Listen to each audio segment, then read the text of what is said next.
नमस्कार। आज के इस एक्सप्लेनर में हम बात करने वाले हैं दो लोगों की कथा और एक ऐसे दैवीय आगमन की जिसने सब कुछ बदल कर रख दिया। हम प्राचीन ग्रंथों की एक बेहद गहन और चमत्कारिक कहानी में गोता लगाने वाले हैं। ये एक ऐसे समय की बात है जब पृथ्वी अत्याचारी शासकों के बोझ तले पूरी तरह से दबी हुई थी, और बस यहीं से शुरू होती है मुक्ति की ये अद्भुत कहानी। चलिए, बिना किसी देरी के सीधे कहानी में चलते हैं।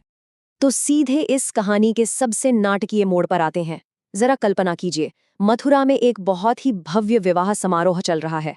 राजा कंस, जो अपने आप में बेहद बलवान और क्रूर माना जाता है, वो अपनी ही बहन देवकी और उनके पति वसुदेव के रथ को खुद हाँक रहा है। पूरा माहौल खुशी और जश्न का है।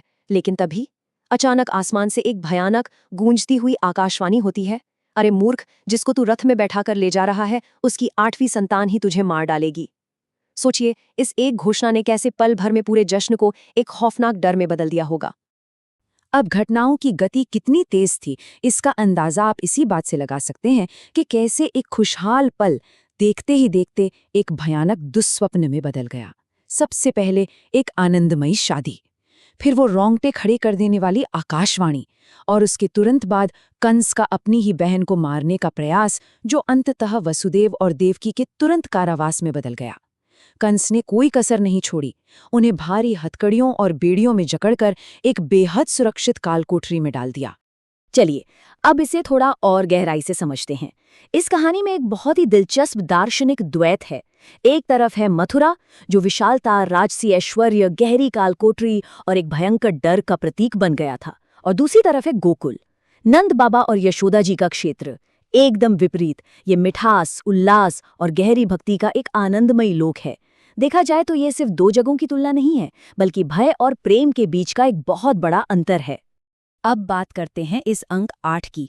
ये सिर्फ एक नंबर नहीं है, बल्कि एक भयानक, पीड़ादायक और दिल दहला देने वाले इंतजार का प्रतीक है। कालकोठरी के अंदर कंस ने निर्दयता की सारी हदें पार करते हुए पहले 6 बच्चों की हत्या कर दी। हर बार संतान होती और कंस उसे खत्म कर देता। 7वें गर्भ में भगवान के अंश अनंत शेष जी पधारे, जिन्हें गुप्त रूप से रोहिणी जी के पास गोकुल स्थानांतरित कर दिया गया था। और बस इसके बाद शुरू हुई उस बहुप्रतीक्षित 8वीं संतान की प्रतीक्षा, जिसके लिए वो डरावनी भविष्यवाणी की गई थी। और आखिरकार वो अद्भुत आधी रात आ ही गई। भादों का महीना था, घनघोर बारिश हो रही थी, आसमान काले बादलों से घिरा था और लगातार बिजलियां कड़क रही थीं। रोहिणी नक्षत्र का एक अत्यंत शुभ अलाइनमेंट बन रहा था, और ठीक मध्य रात्रि के समय, जब सारे ग्रह और तारे बिल्कुल सौम्य स्थिति में थे, उस 8वीं संतान का प्राकट्य हुआ। लेकिन एक सामान्य नवजात शिशु के रूप में नहीं। शुरुआत में वो सीधे भव्य 4 भुजाओं वाले साक्षात नारायण के दैवीय रूप में प्रकट हुए। अब यहाँ पे एक बहुत ही रहस्यमयी बातचीत होती है। उस दैवी सत्ता ने माता पिता को उनके पूर्वजन्म की याद दिलाई, जब वे पृश्नी और सुतपा थे और उन्होंने 12,000 सालों तक कठोर तपस्या की थी। इस दौरान दैवी सत्ता का निर्देश बहुत स्पष्ट था, मेरे प्रति पुत्र का भाव तो रखना, लेकिन निरंतर मेरी दैवीय वास्तविकता को भी याद रखना। और यह निर्देश देने के तुरंत बाद वो विराट स्वरूप माता पिता के देखते ही देखते एक सामान्य छोटे से नवजात शिशु में बदल गया। लेकिन अब माता पिता के सामने सबसे बड़ा और असली सवाल था कि भाई, इस नवजात शिशु को कंस के इस भारी सुरक्षा वाली कालकोठरी से सुरक्षित बाहर निकाला कैसे जाए। और ठीक यही एंट्री होती है योग माया की। योग माया यानी भ्रम और चमत्कारों को संचालित करने वाली सर्वोच्च दैवीय शक्ति। भगवान ने अपनी इसी योग माया शक्ति का स्मरण किया और उसे इस बिल्कुल असंभव सी लगने वाली भागने की योजना को अंजाम देने का आदेश दिया। जैसे ही वसुदेव जी ने भगवान की आज्ञा मानकर शिशु को गोकुल ले जाने का फैसला किया, बस फिर क्या था, चमत्कारों की एक बहुत ही तेज और अविश्वसनीय श्रृंखला शुरू हो गई। पहला चमत्कार, जैसे ही वसुदेव जी ने कदम बढ़ाया, उनके पैरों की भारी लोहे की बेड़ियां अपने आप खुल गईं। दूसरा, कंस की जेल के वो विशाल और अनगिनत तालों वाले दरवाजे खुद ब खुद खुलते चले गए। और तीसरा, वो जो खूंखार पहरेदार थे ना, वो अचानक एक गहरी जादुई नींद में डूब गए। सब कुछ बिल्कुल तैयार था। अब जो यमुना पार करने का दृश्य है, वो तो सच में अकल्पनीय था। सोचिए, घनघोर अंधेरा है, भारी बारिश हो रही है और वसुदेव जी शिशु को टोकरी में लिए नदी की तरफ आगे बढ़ रहे हैं। उनके पीछे विशाल सर्प शेषनाग अपने फनों से एक छतरी बनाकर चल रहे हैं ताकि बच्चे पर बारिश न पड़े। उफनती हुई यमुना नदी तेजी से ऊपर की तरफ बढ़ रही थी, मानो प्रभु के चरण स्पर्श करने के लिए एकदम बेताब हो। और जैसे ही यमुना का पानी शिशु के दैवीय चरणों को छूता है, नदी तुरंत पूरी तरह से शांत हो जाती है और उन्हें पार जाने का रास्ता दे देती है ना कमाल की बात। चलिए अब मथुरा के इस अंधेरे और तूफानी माहौल से थोड़ा दूर गोकुल के उस कोमल और शांत वातावरण की ओर चलते हैं। वहां योग माया के प्रभाव से पूरा का पूरा गांव एक गहरी जादुई नींद में सोया हुआ था। लेकिन आध्यात्मिक स्तर पर अगर देखें तो वे पहले से ही इस दैवीय आगमन की तैयारी कर रहे थे। नंद बाबा और यशोदा मैया दोनों ने ठीक एक ही समय में एक साझा अत्यंत स्पष्ट स्वप्न देखा, एक बेहद सुंदर श्याम वर्ण वाले दैवीय बालक का स्वप्न जो उनकी गोद में खेल रहा था। और आपको बता दूं, ये उम्मीद सिर्फ सपनों तक ही सीमित नहीं थी। इसी समय एक अत्यंत सम्मानित और सिद्ध तपस्विनी पूर्णमासी जी गोकुल पधारती हैं। उन्होंने नंद बाबा की सभा में खुलेआम ये घोषणा की कि जल्द ही एक ऐसे बालक का आगमन होने वाला है जो पूरे जगत को आनंद के सागर में डुबो देगा। इस एक भविष्यवाणी ने बच्चे के आने से पहले ही पूरे गोकुल को असीम आशा और खुशी से भर दिया था।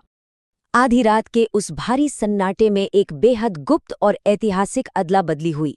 एक तरफ वसुदेव जी ने उस दैवीय बालक को गोकुल में गहरी नींद में सो रही यशोदा मैया के पास बिल्कुल सुरक्षित छोड़ दिया, और दूसरी तरफ उसी रात वहां जन्म लेने वाली एक नवजात कन्या को उठा लिया। अब ये कन्या कोई और नहीं बल्कि वास्तव में योग माया का ही अवतार थी।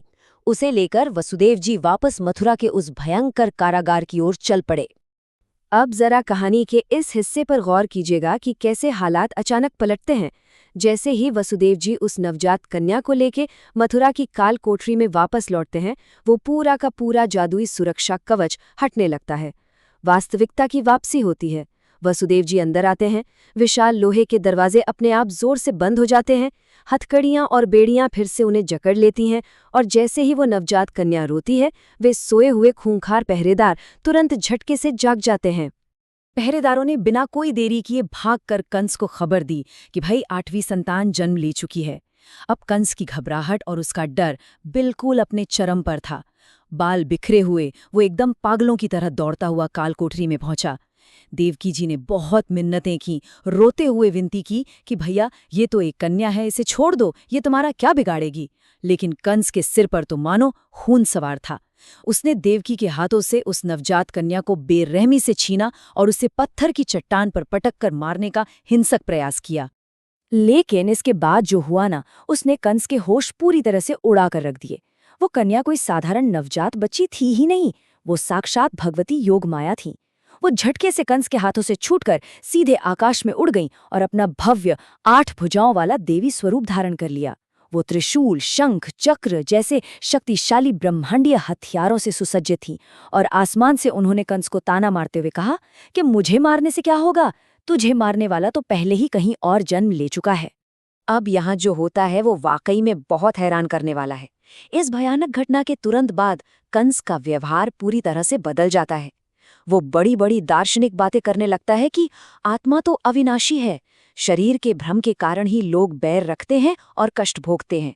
मतलब सोचिए, एक क्रूर तानाशाह जो बस कुछ ही पल पहले एक नवजात बच्ची की निर्मम हत्या करने जा रहा था, वो अचानक वसुदेव और देवकी से हाथ जोड़कर माफी मांगने लगता है और आत्मा, परमात्मा और शरीर के बारे में गहरे दार्शनिक प्रवचन देने लगता है। और ये पूरा वाकया इस बात को बहुत ही शानदार तरीके से साबित करता है कि कैसे अत्याचारियों का आध्यात्मिक ज्ञान अक्सर सिर्फ एक क्षणिक दिखावा होता है। कंस वसुदेव से माफी मांग के वापस तो जाता है, लेकिन महल में पहुंचते ही उसके क्रूर मंत्रियों ने उसे फिर से भड़का दिया। उसकी वो पल भर की दार्शनिक स्पष्टता तुरंत वापस चरम अत्याचार में बदल गई। उसने तुरंत आदेश दे दिया कि पूरे ब्रजमंडल में पिछले 10 दिनों में जन्मे हर एक बच्चे का कत्लेआम कर दिया जाए। एक बेहद खौफनाक आदेश।